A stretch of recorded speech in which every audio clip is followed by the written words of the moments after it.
બરાબર, અને તમે અમારા આ કામથી ખુશ છો ખરા ને? ઓકે, તો ચાલો. જય શ્રી કૃષ્ણ, જય માતાજી.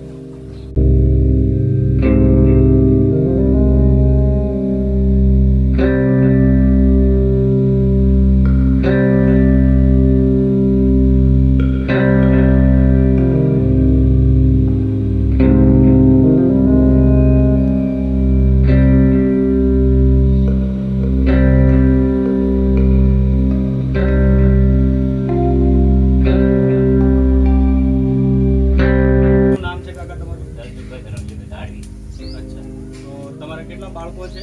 બે બાબાની બેબી. એક બાળકને કંઈક વિકલાંગ છે. વિકલાંગ છે. એટલે કેટલા સમયથી છે વિકલાંગ? જન્મથી નથી. જન્મથી છે. એટલે પહેલા કોઈ દવા કરાવી કે દવા કરાવી થાય નોર્મલ આવે. નોર્મલ આવે. હા, એટલે મૂળ અમદાવાદ સિવિલથી બતાવ્યું. અમદાવાદ સિવાય તો એમને બાળકનું જે છે જન્મથી જ તકલીફ છે, એટલે એમાં કોઈ ફેરફાર થઈ શકે નથી. તેમજ આ તમારા પત્ની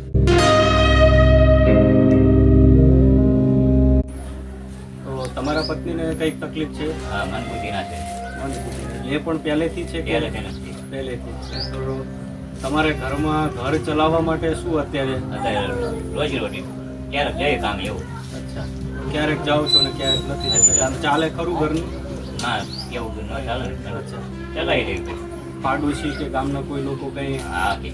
આપે છે? અચ્છા, તો આ પરિવારને પણ પાડોશી અથવા એમના ગામના લોકો છે ક્યારેક ક્યારેક ખાવાનો અથવા થોડો ટેકો કરે છે. પણ અત્યારે ઉનાળા છે અને મજૂરી પણ નથી ચાલતી, અને ભાઈ પોતે મજૂરી પણ જઈ શકતા નથી.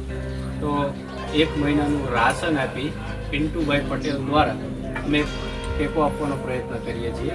હું તમને એના ઘર પણ અંદર બતાવું છું અને એમના દીકરાને પણ બતાવું છું. તો ચાલો.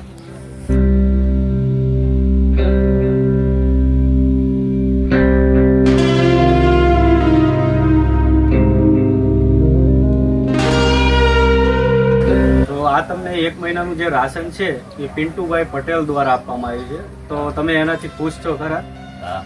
અચ્છા, તો હવે તમને ઉનાળામાં 1 મહિનો આરામ રહેશે, હું એવું સમજુ છું. અને બીજું કે આ વિડીયોના માધ્યમથી જે પણ કોઈ આજુબાજુના ગામના કે જોતા હોય તો આ પરિવારને જૂના કપડાં, નવા કપડાં કે રાશનની પણ કોઈ વસ્તુ આપી શકો છો. કારણ કે આમને બાળકો નાના છે, પત્ની પણ મંદબુદ્ધિના છે અને બાળક પણ વિકલાંગગ્રસ્ત છે, જેથી આ પરિવારને થોડો ટેકો મળશે.